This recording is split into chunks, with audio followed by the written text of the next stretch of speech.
শওকত মোল্লা বলার পরে এটা কি আইএসএফের কোনো রহস্যময় কোনো ব্যাপার নাকি? বারবার তৃণমূলরা আক্রমণ করছে, তারপরে বড় বড় চমক দেখাচ্ছে আইএসএফরা। আইএসএফের ওই কথাটাই বলে শওকত মোল্লা, আমরা ওইটাই দেখাতে চাই যে ভাঙড়ে আইএসএফ বলে কিছু আছে কি না। পলিহাট 1 নম্বর অঞ্চলে এসে ভাষণ দিয়ে যায়, বড় বড় ভাষণ বলে পলিহাটে নাকি আইএসএফ বলে কিছু নেই।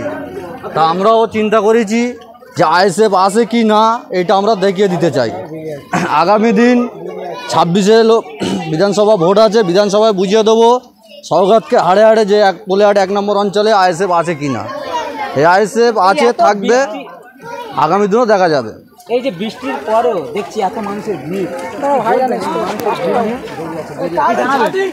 কি বলবেন? সকাল থেকে প্রবল বৃষ্টির মাঝখানেও দেখছি একেবারে আইএসএফ এর সমর্থকরা যেভাবে আজকে এই পার্টি অফিস উদ্বোধনের কাজ নিয়েছেন, কতটা খুশি কি বলবেন? আমরা প্রচুর খুশি, সবাই মানুষ খুশি।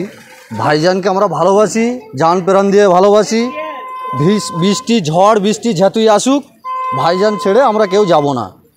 ভাইজানের পাশে থাকবো। ভাইজান আসছে শুনে টোটাল ভাঙড়বাসী আসছে, এখানে জনগণের জায়গা দেওয়াই টাফ। শওকত মোল্লা বলছে শত হাজার হাজার মানুষ নাকি আইএসএফ ছেড়ে তৃণমূলে জয়েন করছে, তাহলে আইএসএফ এর পার্টি অফিসগুলো উদ্বোধন করছে বা কারা? শওকত যেটা বলছে, শওকত ওটা স্বপ্ন দেখছে। শওকত যেটা বলছে ওটা শওকতের স্বপ্ন দেখছে। শওকত মনে করছে যে এটা আইএসএফ ছেড়ে যাচ্ছে। আইএসএফ ছেড়ে কেউ যায় না, আইএসএফকে ছেড়ে কেউ যায় না। আইএসএফের নামে একটা কলঙ্কের দাগ তুলে দেওয়া। তৃণমূল থেকে আইএসএফ থেকে আসমা দিদি নাকি তৃণমূলে জয়েন করেছে, তারপরে কি আইএসএফ কে ড্যামেজ কন্ট্রোল হয়েছে বলে দাবি করবেন? না, আইএসএফের কোনো দুর্বলতা হবে না, আগামী দিনেও হবে না। কোথাও ভয়টাই লাগছে না? না, আমাদের কোনো ভয় নেই, ভাইজান সাথে আছে। আমরা দল করি, কোনো আসমাকে দেখে করিনি, কোনো নেতৃত্ব দেখেও আমরা করি না। আমরা একজনের নেতৃত্বে দল করি, সেটা হলো আমাদের ভাইজান। যতদিন ভাইজান থাকবে আমরা ভাইজানের সাথে থাকবো। কে গেল আর কে আসলো এটা আমাদের কোনো ব্যাপার না। তৃণমূলের নেতারা বলছে যে ভাঙড়ে আইএসএফ বলে কিছু নেই, কি বলবেন? ওটা ওনাদের ভুল ধারণা, ওটা ওনাদের ভুল ধারণা। আইএসএফ ভাঙড়ে আইএসএফই আছে, আগামী দিনে আইএসএফই থাকবে। যে ভাবছে যে ভাঙড়ে আইএসএফ নেই সে ভুল ভাবছে, স্বপ্ন দেখছে। আগামী দিনে ভাইজানকে আমরা ফের জিতিয়ে ভাঙড় থেকে দেখিয়ে দেবো যে ভাঙড়ে আইএসএফ বলে আছে কি না। আপনার এলাকায় উন্নয়ন কেমন হয়েছে? আমাদের উন্নয়ন ভালোই হয়েছে।